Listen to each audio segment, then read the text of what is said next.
as black girl, what country are you from? England. England. Okay, cool. What issues do you think are the most prominent amongst the black community today in this country? That is a very good question. I only ask good questions. Okay. There are literally too many things. Okay, let's name one. So many. Ask her as a white name one. perspective. What do you mean As a white Oh perspective. my god, this really put me on the spot. I feel like I I feel like I'd really need to think about this because there are so many. We'll come to you afterwards. But I think the most important is that they don't teach about like Black history in school. Like they need to add it into the curriculum because it is ridiculous. Like we went to a very diverse school. Like we went to a very diverse good school, and I learned nothing about it. Like I was with people like all day, every day, but like I didn't learn anything about it, and I think that is so essential, like in school, like learning about it and stuff. So yeah. Wonderful, That's what I think. And your name? Becca. Becca. Thank you very much, Becca. And your I think one thing is just the struggle also. Gabrielle. Gabrielle, very nice. It's very You meet Gabrielle hard. back. Black people have to try like 10 times harder Why than do you white feel- people why to do you get the feel same that is? thing. Because like nobody expects a lot of us. Or, you know, things like, okay, one thing that I've thought a lot of like recently is that in terms of internships, people will do unpaid internships, but black people, generally, we don't come from wealth, we don't have the generational wealth that white people do have. Yes, sister. We don't have the money to be able to do internships, not get paid for it, be traveling every day, get lunch every day, and that means like race is very much related to class, and those like the class and race differences, like, they come hand in hand, and it's very hard. Social mobility for black people is nowhere near what it is for white people in terms of getting jobs. If I don't have money to do an unpaid internship to get where I need to be, I can't do it. Who knows who is literally such an essential thing of like finding jobs and stuff, and it's so much easier for a white person to have connections in the job industry than it is for black people. 100%. And I just think in terms of owning houses as well, just everything, social mobility for black people is harder. You go with an African name, with an African name in a job interview, they're already looking at you differently, even before they've even seen you. It's just your CV. They're looking at you differently, and I just think to move up in life, we have to try so much harder. Sometimes they hire us because they want us to match, like, to meet their diversity quota. Do you get what I mean? And it's like we're not taken seriously in the job field. Other things like our hair is unprofessional. Do you get what I mean? The way we speak, it's unprofessional. We are just looked down on. We look down on. I also think there's with police as well. Like I've been in situations where I've been with these girls, the police has approached us and they've like let me speak because I am the white girl in the group. I literally think that is like awful. Like I didn't think that until recently, but then like I started speaking about it to them, like started opening up to like them about it, and I was like, what the hell? Like it's so deep, like so bad. Like the fact that I have to speak if a white policeman is coming up to me and they don't feel like comfortable to speak, like that is. I think that's awful as well. Do you feel this is something, last question, do you feel this is something that can change, or do you feel it's something that's going to get worse as time goes on? I don't think it's going to get worse.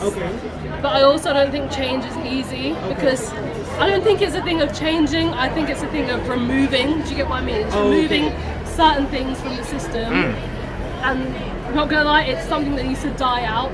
I don't think it's anything. A lot of the older generation, we can't change their opinions on things. And something that everyone can do their bit in teaching people around them. But there's always going to be the people that you can't reach, and I think that that's the issue. It's never going to be a thing where 100% of people believe in equality. 100% of people want to help black people, thrive. And I just think that, I don't know. I'm not gonna lie. I'd love to be optimistic. I'd love to say I do think that our generation can make a bigger change than anyone else. I really feel like we can.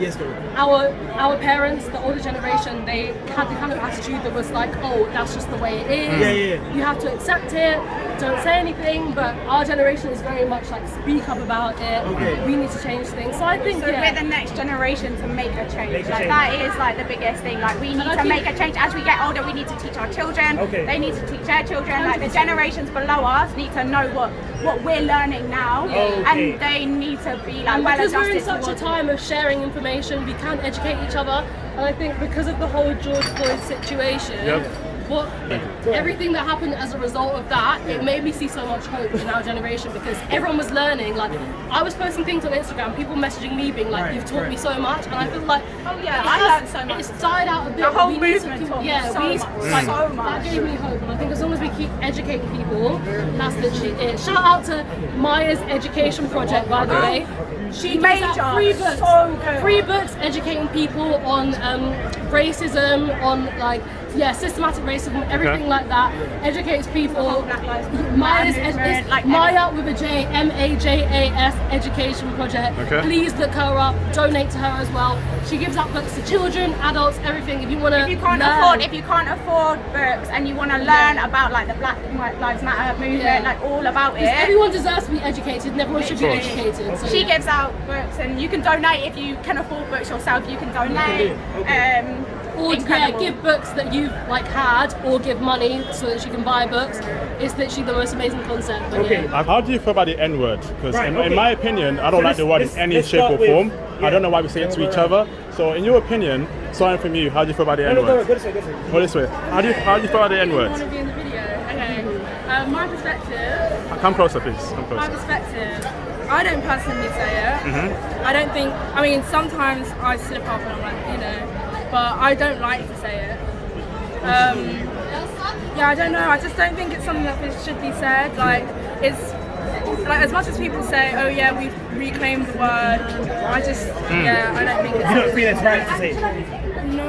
Okay, is that because of the historical context, or is that because of it's just like Pakistanis don't call each other the B word? Those things like you just shouldn't say. I think it's degrading. It's like calling your mother a whore, basically. Or bitch. Like that. Would you say? Would you say it's the same? I feel like my perspective is a bit different. Okay, why is your perspective different? I don't like to say it, but sometimes I think the way I use it is like not when I'm talking about black people, but when people talk about black men or just men in general. I feel like I more use it in that way, but I think whenever it does slip out, I'm a bit like, oh, that was a bit weird, like I don't like saying it. I don't think white people should say it at all. My white friends like don't say it. I don't think anyone has the nigger pass, you get what I mean? I don't think that's a thing. But yeah, I do feel like we have, like every black person themselves has the power to decide what they do with that word, and I think it is absolutely okay. If Unique doesn't want to say it, it's okay because you literally have the power of that word. And I think the thing is, when I hear a white person say it, what it is to me is like, you think you have the power to say that and get away with it. It's like you're kind of waving it in front of my. She just feels like they're waving it in front of my face, like, oh, by the way, I can say this word, and what? That's why I don't like it when white people say it in a song, in a whatever. Like, I don't like it. And Becca, what's your position? Yeah, I agree with that. I would never ever say it, and if my white friends said I would put them straight in their face. I literally, like, even in a song, out of context, in context, no matter what, it's wrong. Don't say it. Like, it's not it. It's just not it. Awesome. Can I also, what we were talking about earlier is this page. Can I show you it? Definitely, Follow, it will help a lot of people because really, really good. Thank you. Okay, so my last question. So how do you feel about the whole black men versus black women on Twitter, on social media? The black men versus black women thing I want to talk about is that black. I don't want to say that all black men don't support their women, but I feel like I don't see it as much. It's a job interview. For the city, basically lawyer. We want these two. There might be lawyers in our law firm, so we're interviewing candidates. We own a law firm actually. You want to be a lawyer?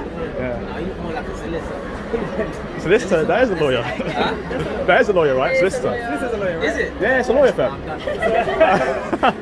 Carry on, sister. I feel like a lot of cases I've seen black men not supporting black women, and I think it is kind of the whole colorism debate. Like, we've grown up in a very white area. As dark-skinned women, we can say the black men were not on our side. They weren't. What do you mean by not on your side? Sorry to interrupt. They used to compare us to animals, football players. So bad. Even I witnessed it for a fact. Like, it was so bad. Our own men, they weren't like nice, and it's just like, I guess it's got better. We've gone out to uni, whatever. We've met more people, blah blah. But I just feel like on that side, I've never felt the support from black men. Yeah. It is crazy. Where did you grow up in? Essex or Watford? Okay, but that would explain. And I think even though it explains it, it will never excuse it. Do you get what I mean? 100%. I know that in like, as in like, it sounds so weird to say, but the beauty standard in Watford is this. Do you get what I mean? Yeah, I and I feel like I know me too. I'm beautiful. Unique is beautiful as well. No, we are all as beautiful. No matter what, like, we are all so equal. Yeah. Like, and I know my friends are dang. Yeah, I know they're dang. Sometimes it does just feel like, you know, they just see that and they're like, yeah, that's it. Or they'll be like Latina women, light skinned girls, I'm not that. Do you get what I mean? I understand. You're you. I'm me. Yeah, that's what And, she you is, know, man. She's the and queen. I She's just the feel queen as like- well, man. Yeah, Carry I just on. feel like, you know, and the thing is, when it comes to black men being victimized in the media, not victimized, sorry, criminalized in the media, black men being portrayed as, you know, in such a negative light, black women are always there, like, we are always there, and it's sometimes black men don't fight our corner. So on Twitter now, they're like, oh, I hate black men ain't shit. And all that. So what's all that about? Because that's her as a black man herself who loves his black queens. I do think there is some, I don't want to contradict myself at all here. I do think it can be a very comedic thing. I think I hate black men. I think I've already said I hate black men because I don't hate black men. I hate men But in I general. think some black girls really hate black men. Like, I don't want a black man. I'm gonna date a white man or Arab man or whatever. I hate think black it's probably men. just from What's their going on in the black experience. community? And I all think that it's stuff? just from their experience of never feeling like they've been supported. Yeah. Never feeling supported, never feeling uplifted by. Men and women is predominantly broken households. It's predominantly the father's not there most of the time. I think in the new world, right, we've had a big introduction, especially coming from the Caribbean, back from Afro-Caribbean. Men are not there in the household as much, so the women have to raise the men. And as a result, the child doesn't have that instinctual guidance they should have from the father, right? Yeah. You see this big time in America. Single parent household families are one of the reasons for why poverty is so high in the black community, right? You look at it from the Civil Rights Act to right now, you'll see that's a big trend. So do you think it's about fixing the family first to fix the black man and woman? Or do you think it's just about fixing them It's a individually? really good question. I feel like I've never really thought of it always that ask way. you I don't really feel like I'm educated enough to speak on it, but I do feel like broken relationships. I don't think it's just in terms of relationships and families. No, I don't think it's just in terms of families. Relationships in general. People have suffered heartbreak, and that's not just men and women or relationships, but it's also friends as well. I think a lot happens, and it is hard to trust each other. I think there is a lot of lost trust within the black community, and I think there is just a lot of competition and judgment that I don't really know. I don't know what I generally don't have. Not that I don't have an opinion on it, but I don't really know what I could say. And how old are you? 20. How old are you? 20. 20, yeah? I want to say very informed opinions by these girls about the issues that face the black community. And right now we can see some police popping off over there. So I'm going to leave it and I'm going to say, guys, Becca, Gabrielle, Unique, thank you very much. Thank you. Thank you. You're welcome.